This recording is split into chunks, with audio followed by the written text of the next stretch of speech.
Кім лайк басады, Құдай тағала лайк басқан саусағына құт береке берсін. Енді лайк баспағандарды ештеңе айтпай ақ қоямын, өздерің біліңдер. Бахмуттағы шайқас өте сұрапыл жүріп жатыр. Бахмуттағы шайқас өте сұрапыл. Оның сұрапылдығы енді кәдімгі көше шайқасына түсті.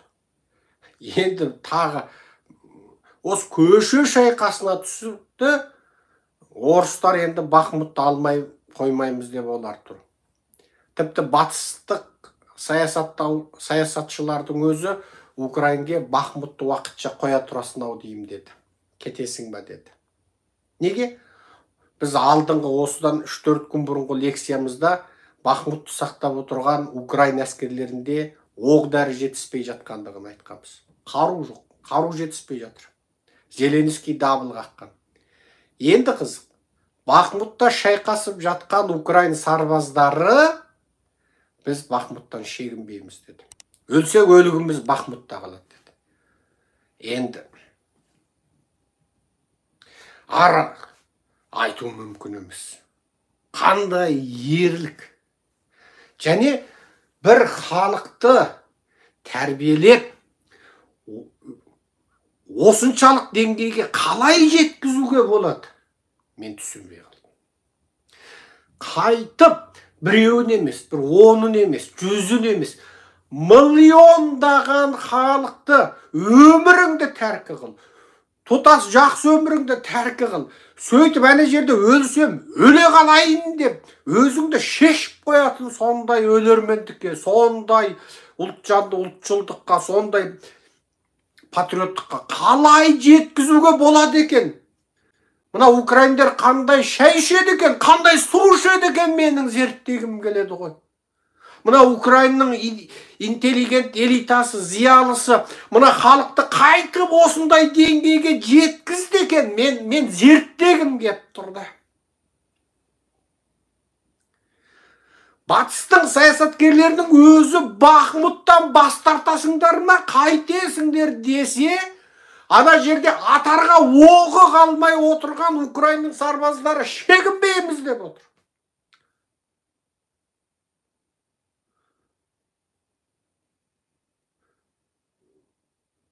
Бұл енді соғыс тарихындағы таңғажайып оқиға. Қалай бір халықты өстіп тәрбиелеуге болады екен? Қалай? Мен мына Украин ұлтшылдығының методикасын үйреніп, қазақтардың мына орыс шовинизміне, орыс импершілдігіне қарсы тәрбиелесем деймін. Мына соғыс ушыққан үстіне ушығып тұр. Соғыс туралы айтсаң, соғыс туралы хабарды естісең, жүрегің ауырады енді. Бірақ сол қалың, ана жерді жарып кетті, мына жерді қырып кетті деген хабардың ішінде бір жағымды хабар Польшаның Украинға Герман тәңкілерін беруі болды. Германның бәленбай тәңкісін Польша Украинға әкеп берді. Бұл енді соғыстағы үлкен жаңалық болып тұр. Онымен қоймай, Польша өзінде бар жылжымалы әскери қару-жарақтың біразын Украинға жеткізіп берді. Қанша айтқанмен Құдай қосқан көрші екеуі. Екеуі Құдай қосқан көрші. Мына жақтан панславянизмнің уымен, рәгімен ауыратын орыс қынадай қырып отырғанда, ана жағынан сол орыстың қорлығын, тепкісін өмір бойы көріп келген Польшаның Украинаға жасаған көмегі бізге бір нәрсені ұғындырады. Ұлттық мүдде жолында мына Польша мемлекетінің саяси элитасы және халқы қандай батыл шешім жасап жатыр. Егер оның орнында біздің мына мәлкілдеген шалдар сияқты, мына сәбет сасыған, орыс өтіп кеткен осырақшы шалдар сияқты сұмырайлар болғанда, біз жаңағы енді нейтрал болып өздерінше отырады, сосын Украинды құртады, сосын ары қарай Украинды құртқаннан кейін Польшаға кезек келетін еді.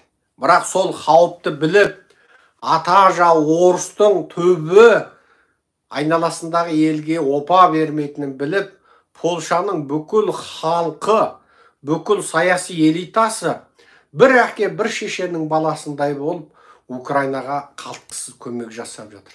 Бұл жүректі елжіретеді. Тіпті Польшаның қарапайым ауылдағы Мәлкіл деген кемпірі өзінің үйін Украинадан босып келген босқындарға босатып беріп отыр. Өзі аядай бір үйшікте отырып, үйін бала шағалы, кемпір шалы бар қалың босқынға беріп отыр. Бұндай әңгіме миллиондаған полшалықтың басында бар. Тегін беріп, тегін ұстатып отыр. Ал осыдан нені түсінеміз? Қандай сауатты халық. Қандай көзі ашық, көкірек ояу халық. Кезінде Шығыс Еуропа коммунистік лагерінің ең маңызды мүшесі болған. Сол заманда Варшава шарты ұйымының ішінде коммунистік, фашистік жаңағы қорлықты көрген халық ретінде. Бір жағынан Герман фашистерінен қорлық көрген, бір жағынан Ресей фашистерінен, яғни Совет фашизмінен қорлық көрген Польша қазір осы орыстық, шовинистік, импершілдік, фашистік пиғылдан олар қалай қорғануды жақсы біліп отыр. Халықтың сауаттылығына разы боласың. Халықтың сауаттылығына разы боласың. Менің бүгінгі лекцияма Украинаның танкісі көбейді деп айтқандағы басты нәрсем, бұл жерде Польша берген бірнеше танкі емес, анау саяси элита, яғни Польшадағы билеуші жіктің сауаттылығы, және сол билеуші жікпен бірге тұтас халық ешкім бұйрық бермей аттанысқа келіп, бүкіл Украинаға деген көмегі. Неге? Ата жау орысты құрту үшін Польшаның орыс іргесіне келмей тұрып, өзінің көршісінің ар жағында орыс ойран салып жатқанда Польшаның қол созуы бұл халықтың өте сауатты, өте батыл халық екендігін көрсетеді. Қандай тарихи шешім шығарып отыр. Әрине, анау жоғарыда отырған саяси элитаның шешімдері ол бөлек. Мені әсерлендіретіні қарапайым халықтың көмегі. Мен Польшаның халқының саяси сауаттылығын көріп, Украинаның халқының саяси сауаттылығын көріп, еңіреп тұрып жылағым келеді. Қандай халықтар шіркін ай! Мына Польша болған, Украин болған, мына халықтардың азаматтар қандай керемет деп тұрып, еңіреп тұрып жылағым келеді. Неге? Халық кішкентай, аз, өспеген, бірақ әрбірі бір-бір сақа. Әрбірі бір-бір сақа. Анау ауылдағы Мәлкіл деген кемпіріне дейін алтын сияқты.